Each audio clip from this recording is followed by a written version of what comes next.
주보에는 내 마음 그리스도의 집이라는 제목으로 이제 광고가 나갔는데요.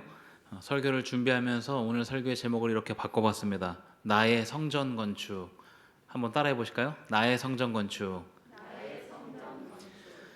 실제 성전 건축을 하는 교회에서 설교 시간에 자주 접할 수 있는 본문 가운데 하나가 학개서의 본문입니다. 제가 어릴 때부터 청년 시절까지 다녔던 모교회에서는 성전 건축을 두 번을 했었는데요. 두 번째 성전 건축 때에는 목사님께서 학개서 말씀으로 강해 설교를 하시기도 하고 또 교회 행사로 학개서 암송 대회를 하기도 했던 기억이 있습니다. 그런 일련의 노력들은 포로기안 공동체가 성전 건축을 할 때 냈던 그 열심을 담기를 바라는 그 마음 때문이라 생각이 됩니다. 우리 교회가 지금 실제 성전 건축을 하고 있지는 않지만 학개서의 말씀을 통해서 우리가 바로 세워야 할 것들, 내가 바로 세워야 할 성전 건축은 어떤 것들이 있을지를 좀 같이 살펴보기를 원합니다. 먼저 학개서의 본문에 대한 배경을 좀 간단하게 말씀을 드리겠습니다. 우선 학개서는 바벨론의 포로로 잡혀갔던 이스라엘 민족이 다시 예루살렘으로 돌아온 그 뒤의 배경을 다루고 있습니다.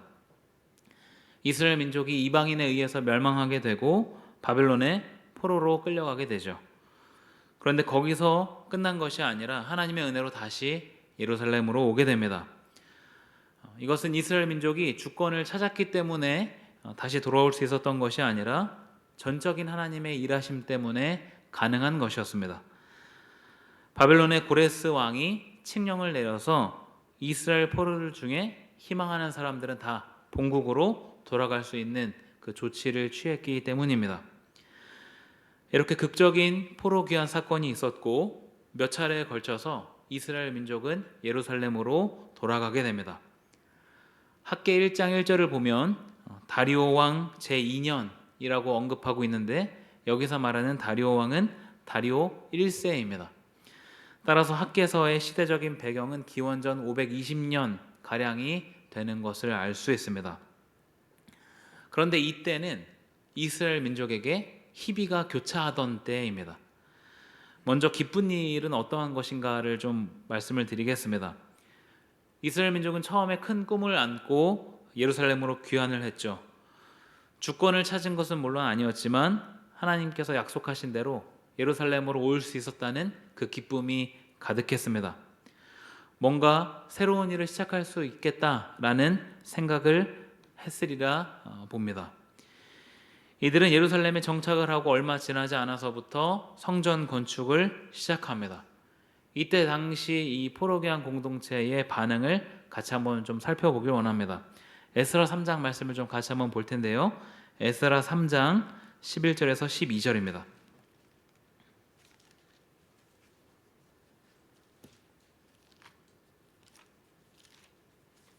에스라 3장 11절 12절인데 제 성경으로는 713페이지입니다.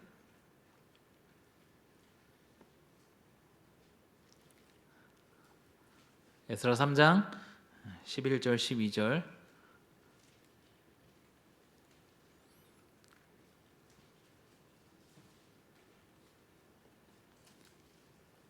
네, 제가 한번 읽어보겠습니다. 여러분 잘 들어보시기 바랍니다. 에스라 3장 11절 12절입니다. 찬양으로 화답하며 여호와께 감사하여 이르되 주는 지극히 선하심으로 그의 인자하심이 이스라엘에게 영원하시도다 하니 모든 백성이 여호와의 성전 기초가 놓임을 보고 여호와를 찬송하며 큰 소리로 즐거이 부르며 제사장들과 레위 사람들과 나이 많은 족장들은 첫 성전을 보았으므로 이제 이 성전의 기초가 놓임을 보고 대성통곡하였으나 여러 사람은 기쁨으로 크게 함성을 지르니. 물론 이 포로기안 공동체 중에서 예전에 솔로몬 성전을 알고 있던 사람들은 다소 실망했을 수 있습니다. 규모나 건축 자재나 모든 것이 그때와는 꼭 떨어졌기 때문입니다. 그렇지만 무너진 성전을 다시 일으켜 세운다는 것은 포로기안 공동체에게 새로운 시작 그리고 회복을 의미했습니다. 그래서 이들 안에는 기쁨이 가득했던 것이죠. 이것이 이스라엘 민족 이 포로기안 공동체가 겪은 기쁜 일입니다. 그렇다면 슬픈 일은 무엇일까? 에스라 4장 4절에서 5절입니다. 한 장 넘기셔서 에스라 4장 4절과 5절 다 한번 같이 한번 읽어보겠습니다. 시작.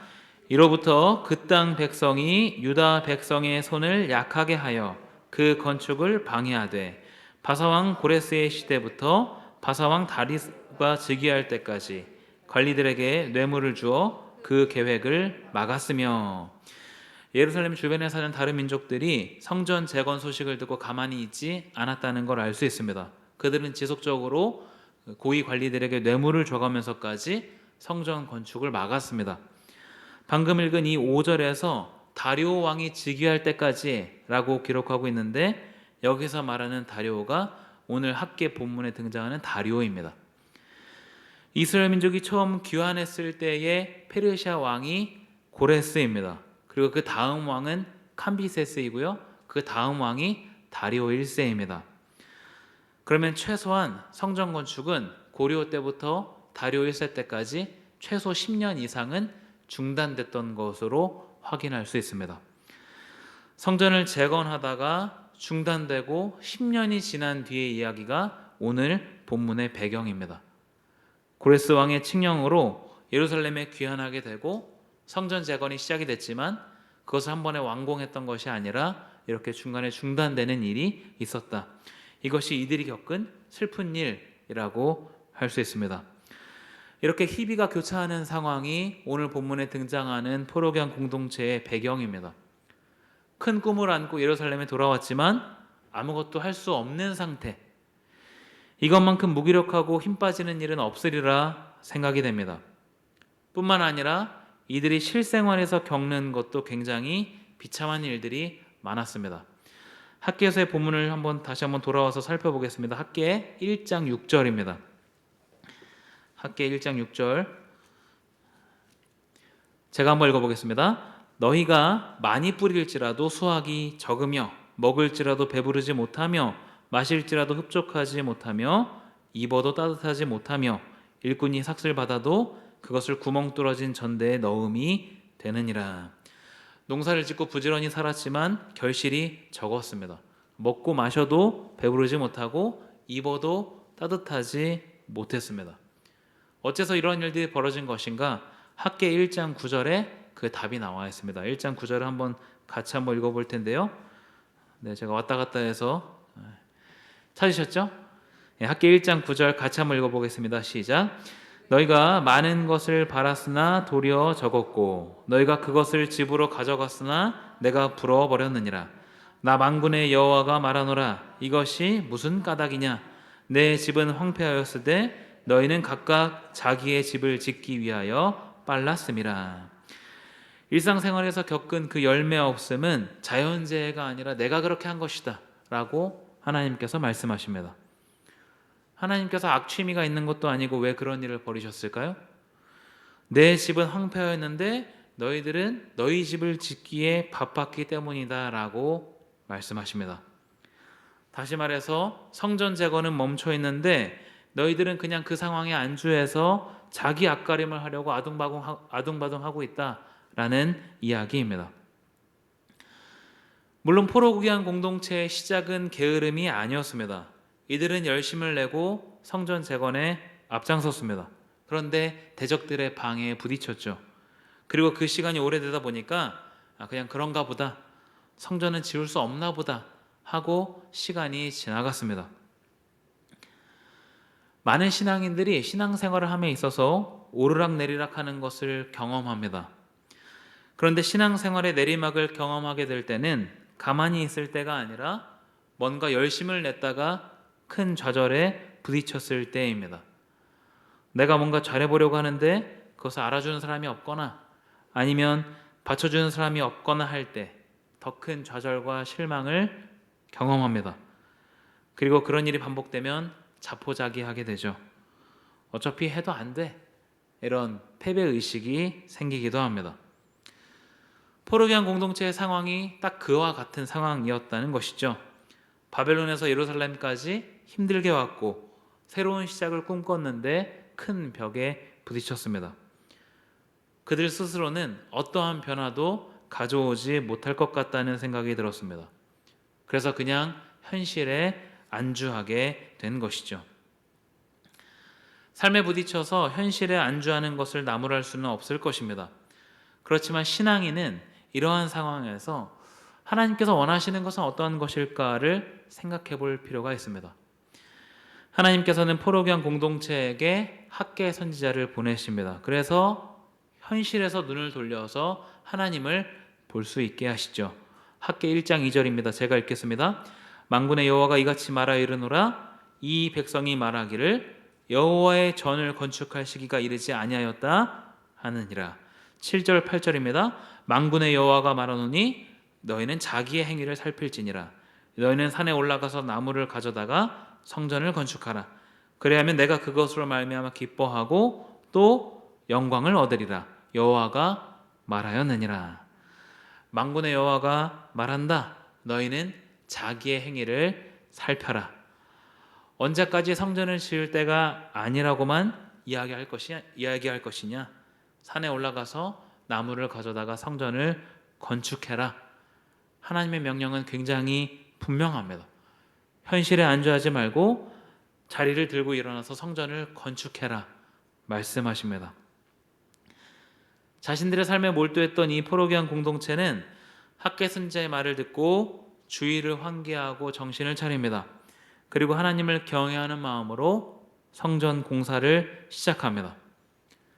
학계 2장은 성전 공사를 다시 시작하고 나서 이들에게 주시는 하나님의 말씀입니다. 학계 2장 3절과 4절을 같이 한번 읽어보겠습니다. 학계 2장 3절 4절입니다. 같이 읽겠습니다.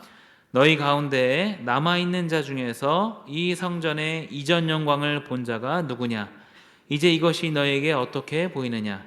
이것이 너희 눈에 보잘것없지 아니하냐? 그러나 여호와가 이르노라.